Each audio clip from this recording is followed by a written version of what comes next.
स्वागत है आप सभी लोगों का मेरे चैनल साइंस टू टेक्नोलॉजी में। मैं अनुपम विपुल आप सभी लोगों का स्वागत करता हूं कंप्यूटर वेडनेसडे में। आज हम लोग बात करेंगे वर्चुअल रियलिटी के बारे में। तो आइए इसको समझने की कोशिश करते हैं। तो यहाँ पे वीआर इसे बोला जाता है, यानी कि वर्चुअल रियलिटी। तो ये है क्या? ये समझिए एक ऑप्टिकल सिस्टम है, जैसे कि कंप्यूटर का मॉनिटर होता है, वो ऑप्टिकल सिस्टम है, ऑप्टिकल आउटपुट दे रहा है। यहाँ पे भी वीआर भी वही कर रहा है, ऑप्टिकल आउटपुट दे रहा है। लेकिन तिगड़म ये है कि उसमें मोशन भी रहता है, यानी कि आपका जो बॉडी है या आपका शरीर है, यही फीडबैक के तौर पे काम करता है। यानी एग्जांपल के तौर पे ये एक मॉनिटर है, मैं यहाँ नीचे कीबोर्ड रख के आराम से गेम खेल सकता हूँ। तो इनपुट कहाँ से है? इनपुट मेरे फिंगर से जा रहा है, जिसमें मैं बोल रहा हूँ कि लेफ्ट देखना है तो लेफ्ट, मतलब ए से जाओ, राइट देखना है डी से जाओ। तो ऐसे ऐसे करके हम फीड दे रहे हैं। जबकि वीआर में ये होता है कि आपका body as a input device काम करता है। तो यानी अगर मैं सिर लेफ्ट घुमाऊंगा लेफ्ट दिखेगा, राइट घुमाऊंगा राइट दिखेगा। तो यही उसका मेन होता है कि आपकी बॉडी यानी आपका शरीर है, आपका सिर हेड जो है, यही एक इनपुट डिवाइस की तरह बिहेव करता है। और ये क्लोज लूप होता है, यानी कि एक फीडबैक लूप बन जाता है कि आपको मतलब दाएं बाएं ये जाने होने का कमांड अलग से रहेगा, लेकिन देखने का वो आप आराम से एग्जिस्ट कर सकते हैं। और हर चीज़ को ब्लॉक कर दिया जाता है। वीआर में ये बात बहुत इंपॉर्टेंट है, वीआर और एआर में यही अंतर होता है। वीआर में बाकी सारी चीज़ को ब्लॉक कर दिया जाता है, यानी कि आपको हेडफोन दिया जाएगा ताकि आपको बाहर से आवाज़ ना आए। आपका ये जो गॉगल्स होते हैं, ये ऐसा बनाया जाता है कि पूरी तरह से आपका फील्ड ऑफ व्यू कवर कर दे, आपको बाहर का कुछ ना दिखे।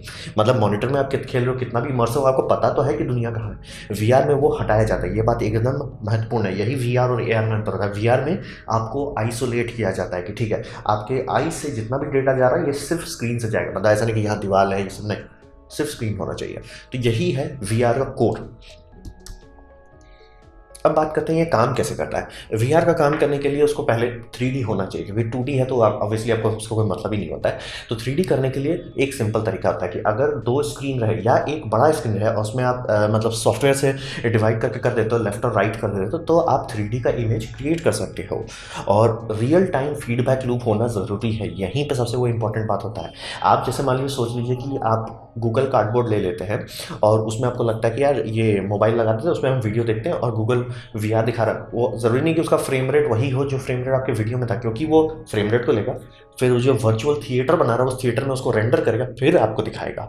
तो फीडबैक बहुत ज़रूरी होता है, और ये रियल टाइम होता है। यहीं पे बहुत मुश्किल में फजीयत शुरू होता है, रियल टाइम हर चीज़ को रखना। क्योंकि आप सिर हिला रहे हो तो लैग होगा, तो आपको तुरंत मोशन सिकनेस हो जाएगा। ये बहुत ज़रूरी बात है। इसीलिए पुराने वाले में लोगों को सुनते हैं हेड एक बहुत होता है, मोशन सिकनेस होता है, लोगों को वॉमिटिंग तक होने लगती है। वो ये बात है, लैग जो है नहीं हो सकता है एकदम रियल टाइम। मतलब आप 1 डिग्री लेफ्ट मुड़े, वो 1 डिग्री लेफ्ट मतलब काउंटर रोटेशन उसका तुरंत हो जाना चाहिए वीआर में। ये मतलब लैग रूल बोल रहा हूँ, लेटेंसी नहीं होनी चाहिए। और इसके लिए जो कंप्यूटेशन चाहिए वो रियल टाइम कंप्यूटेशन होता है। बहुत सारा कंप्यूटेशन में आप जैसे रेंडर लगा दिए तो रेंडर रहा, वो नहीं नहीं नहीं, यहाँ पे एकदम गेम इंजन टाइप लॉजिक पे ही चलते हैं, रियल टाइम होना चाहिए। और इसके लिए गेम इंजन भी खास तौर पे लिखे जाएंगे। जैसे आप चाहे तो अनरियल ले सकते हैं, यूनिटी ले सकते हैं, क्राई इंजन ले सकते हैं, ये सब में ऑप्शन है। लेकिन अगर आपको ये करना है कि वीआर पे ढंग से बनाना है, तो ये सबको आपको बहुत आगे तक डेवलप करना पड़ेगा, तब जाके ये गेम इंजन करेगा। और गेम इंजन होना जरूरी है, क्योंकि गेम इंजन के पास ऑप्शन रहता है कि वो दो कैमरा को रेंडर कर सके एक साथ। तो दो मतलब 3D वर्ल्ड में ऑब्जेक्ट तो 3D है, लेकिन उसको अगर दोनों जगह पे रेंडर इंडिपेंडेंटली नहीं करते हैं, वो आपको 3D में नहीं दिख रहा होता, तुरंत जारिंग लगने लगे 3D नहीं है तो। क्योंकि आपका समझ गया, आपका बाहर के दुनिया से इनपुट हटा दिया है, और हमारा आंख ऐसा बना है कि वो 3D एक्सेप्ट करता है। तो इसीलिए हर मतलब जो वीआर हेडसेट्स हैं उसमें डुअल होगा, दो इंडिपेंडेंट होगा। मतलब कभी कभी दो मॉनिटर लगाया जाता है। जनरली आजकल ये करते हैं कि एक बड़ा मॉनिटर ले लेते हैं, उसमें मतलब सॉफ्टवेयर से ये कर देते हैं, एक को लेफ्ट कर देते हैं, एक राइट कर देते हैं, सेगमेंट बना देते हैं।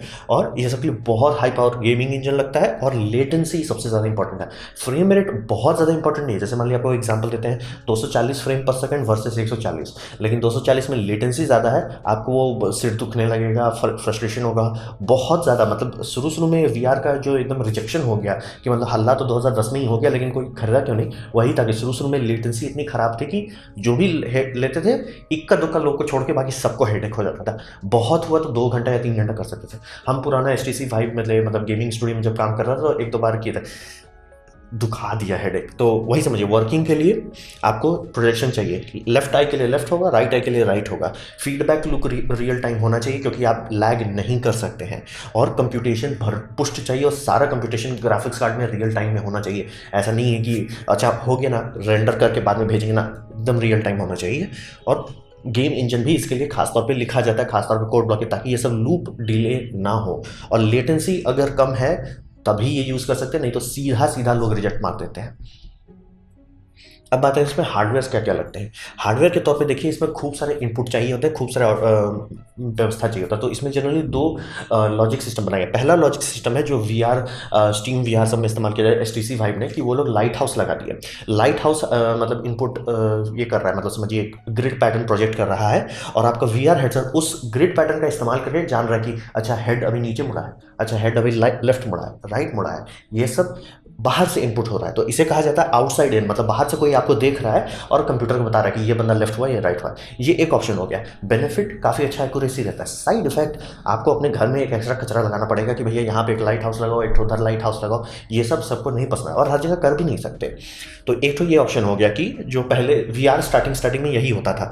फिर अब चूंकि कंप्यूटर में डेवलपमेंट हुआ है, कैमरा का डेवलपमेंट भी बहुत तेज़ी से हो गया मोबाइल के चलते। अब बहुत छोटा कैमरा, बहुत अच्छा रेजोल्यूशन का, बहुत अच्छा हाई क्वालिटी का मिल जाता है। तो अब जितने भी नए हेडसेट्स आ रहे हैं उसमें ये किया जा रहा है कि लाइट हाउस का लॉजिक को हटाओ और हेडसेट में ही कैमरा लगा दो। तो हेडसेट बाहर की तरफ देख रहा है और ये डेटा वो कंप्यूटर को भेज रहा है कि मतलब कैमरा का इस्तेमाल, ऑप्टिकल रिकॉग्निशन का इस्तेमाल करके वो बता रहा है वो बंदा लेफ्ट हो गया है, बंदा राइट हो गया है। यहाँ बाहर से कोई नहीं देख रहा है।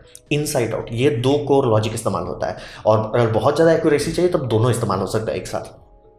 और इसको पता चलने के लिए जनरली एक्सेस जो चाहिए होता है उसमें हम लोग कहते हैं 6 एक्सेस। तो 6 एक्सेस का मतलब कहता है 3 एक्सेस लीजिए जिसे हम कहेंगे मोशन, यानी आगे पीछे, लेफ्ट राइट, ऊपर नीचे। ये हो गया 3 एक्सेस ऑफ मोशन, मतलब लीनियर मोशंस का 3 एक्सेस हो गया है ये। अब उसके बाद होता है 3 एक्सेस ऑफ रोटेशन। रोटेशन में मतलब ये, और यही है सबसे बड़ा अंतर गूगल कार्डबोर्ड वर्सेस आपका जो कंप्यूटर सब में लगता है या ढंग के डेडिकेटेड होता है। क्योंकि गूगल कार्डबोर्ड जो बना है उसमें एक्सेलरोमीटर है, आपके मोबाइल फोन में एक्सेलरोमीटर है, तो वो 3 एक्सिस ऑफ रोटेशन दे देता है कि आप सिर्फ लेफ्ट घूमोगे, गूगल कार्डबोर्ड को पता चल गया कि आप लेफ्ट घूम रहे हो। लेकिन आप आगे पीछे जा रहे हो वो उसको नहीं पता चलता है।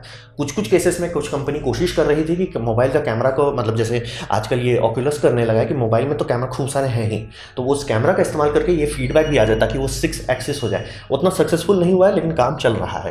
तो ये समझिए दो लॉजिक होता है, बाहर से अंदर की तरफ देखो या अंदर से बाहर की तरफ देखो। अंदर से बाहर की तरफ में जनरली कैमरा इस्तेमाल किया जाता है और 6 एक्सिस ऑफ मोशन देने पे आपको वो पूरा हो जाता है। तब आप ऐसे कर सकते हैं कि मतलब किसी चीज़ के साइड से देखना, मतलब अगर आप इसके साथ करेंगे, गूगल कार्डबोर्ड के साथ करेंगे, कुछ फर्क नहीं पड़ने वाला, बस आपका सिर झुकेगा क्योंकि उसको पता नहीं, उसको मोशन नहीं पता चलता, उसको रोटेशन पता चलता है। आप लेफ्ट राइट करेंगे वो एकदम बम बम संभाल लेगा, आगे पीछे आ रहे हैं उसको नहीं पता चलता है। तो यही हार्डवेयर में यही लॉजिक लगते हैं। अब बात करते हैं समस्या क्या है, क्योंकि बहुत पुराना है VR, मतलब बहुत ही ज़्यादा पुराना है। जितना हाइप चला था, मतलब समझिए उस टाइम 3G था मार्केट में और 5G पे हम लोग पहुंच गए हैं, तो ये क्यों नहीं आ रहा है मार्केट में। हिसाब ये है कि कंप्यूटर उतना पावरफुल था ही नहीं। जो VR स्टार्टिंग में बनाया गया था वो, मतलब समझिए जो मिलिट्री ट्रेनिंग के लिए VR बनाते, सर्वर रूम जितना बड़ा इक्विपमेंट लगता था, तब जाके गया गुजरा ग्राफिक्स रियल टाइम कर पाते थे। ये उनका फ़ायदा था कि वो रियल टाइम रख पाते थे। लेकिन आम पब्लिक, नॉर्मल लोग, हाई एंड गेमिंग कंप्यूटर भी रो देता है, नहीं चला पाता है। बहुत ज़्यादा कंप्यूटेशन पावर चाहिए इसके लिए। यहीं पे 90% चीज़ फेल हो गया। दूसरा, डिस्प्ले टेक जो है, जो मतलब आपका यहाँ स्क्रीन में चाहिए, इसमें अलग तरह का रिक्वायरमेंट। पहला इसका DPI, यानी जो हम लोग रेटिना डिस्प्ले सब कहते हैं, इससे भी आगे का चाहिए। क्योंकि ऑब्वियसली आप आँख से, मतलब लिटरली देखिए, आँख से इतना नज़दीक रखे हुए हैं, बहुत छोटे होने चाहिए पिक्सल। प्लस उस पिक्सल इतना नज़दीक होने में उसके सारे डिफेक्ट दिखने लगते हैं कि उसमें सब पिक्सल कैसे लगाया गया है, स्क्रीन डोर इफेक्ट के तौर पर आपको दिखने लगेगा। तो इतना आगे तो डिस्प्ले टेक्नोलॉजी हमारी नहीं है अपनी। फिर शुरू में तो डिस्प्ले टेक्नोलॉजी आती ही नहीं थी कि आप किसी वेंडर के पास जाके बोलो हमको 140 हर्ट्ज का डिस्प्ले दे दो, वो दे ही नहीं पाता, वो आता ही नहीं था। तो अब जाके डिस्प्ले टेक्नोलॉजी वहाँ पे आ रही है कि आपको हेडेक ना हो, वोमिटिंग ना हो। तो समझिए डिस्प्ले टेक्नोलॉजी भी पहले लटका हुआ है। अब बात करते हैं लेंस का। जो मेन इंजीनियर इतना पास आपके कुछ रख देंगे आँख के, नहीं आप उसको फोकस कर सकते हैं, आपका आँख नहीं बना है उतना क्लोज फोकस के लिए, तो हम लोग लेंस का इस्तेमाल करते हैं ताकि वो उसको फोकस करना आसान करते हैं। तो लेंस का जो डिज़ाइन होता है, आप समझिए कैमरा इक्विपमेंट में आप देखेंगे पुराने ज़माने का फुल फ्रेम लेंसेज देखेंगे, इतना छोटा छोटा आता था, मतलब फुल फ्रेम फिल्म का इतना छोटा छोटा लेंस आता था। अभी का लेंस इतने बड़े होगा, सेम होगा 50mm f1.2 जो देखेंगे सेम होगा, इतना बड़ा होगा। ऐसा क्यों हुआ? लेंस में बहुत सारा चीज़ का डेवलपमेंट हुआ जो ऑप्टिकल दुनिया में होता है। VR दुनिया ताज़ा था, तो VR के लिए लेंस कैसे बनाते किसी को पता ही नहीं था। मतलब बना रहे हैं, काम कर रहा है, लेकिन होता ना कि अच्छा ये बना लिया अब इसको पॉलिश करो, वो नहीं था शुरू में। तो लेंसेज बहुत ख़राब थे जेन्युइनली, मतलब उसमें जो हम लोग क्रोमैटिक एब्रेशन कहते हैं वो सब बहुत बुरा होता था, लाइट ब्लीडिंग बहुत होती, मतलब जेन्युइनली अच्छा नहीं था। क्योंकि फर्स्ट टाइम प्रोडक्ट था। अब जाके लोग अच्छा लेंस पे भी मेहनत करना, मतलब सारे जो स्टार्टर बहुत सारी वीआर कंपनियां हैं वो सबकी सब पिट गई। उसका बहुत मेन कारण यही होता था कि लोग डिस्प्ले, क्योंकि सबको पता है डिस्प्ले कैसे है, अच्छा तुम 140 दोगे हम 160 दे देते हैं। डिस्प्ले आप तुरंत बढ़ा सकते हो, लेकिन लेंस का कैसे आप क्वांटिफाई करना है लेंस को, बहुत दिक्कत होता है।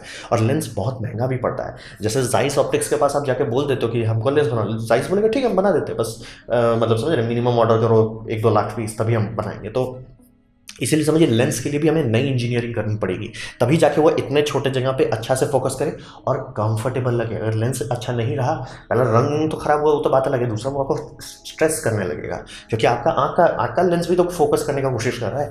तो ये समझिए लेंस भी हम लोग को नया इंजीनियरिंग करना पड़ रहा है। और हेडसेट जो मतलब लगाते हैं, माई गॉड भारी होता है। वो आजकल थोड़ा सा मैनेजेबल हो गया, लेकिन वो ऐसा बनाया गया, मतलब हेलमेट के तौर पे नहीं बनाते, बनाते हैं हेडसेट के तौर पे, और उस पर पट्टी लगा के रखते हैं। जेन्युइनली अच्छा एक्सपीरियंस नहीं है। मतलब सिनेमा पिक्चर में क्या लगेगा, पतला सा बेल्ट लगा दिया एंजॉय मार, रियल लाइफ में मतलब आपका गर्दन दुखने लगेगा कुछ घंटों में कि वो इतना भारी होता है। अब नए वाले में तो ओलेड का इस्तेमाल करके वजन कम करने की कोशिश की जा रही है, लेकिन अभी भी बहुत भारी है।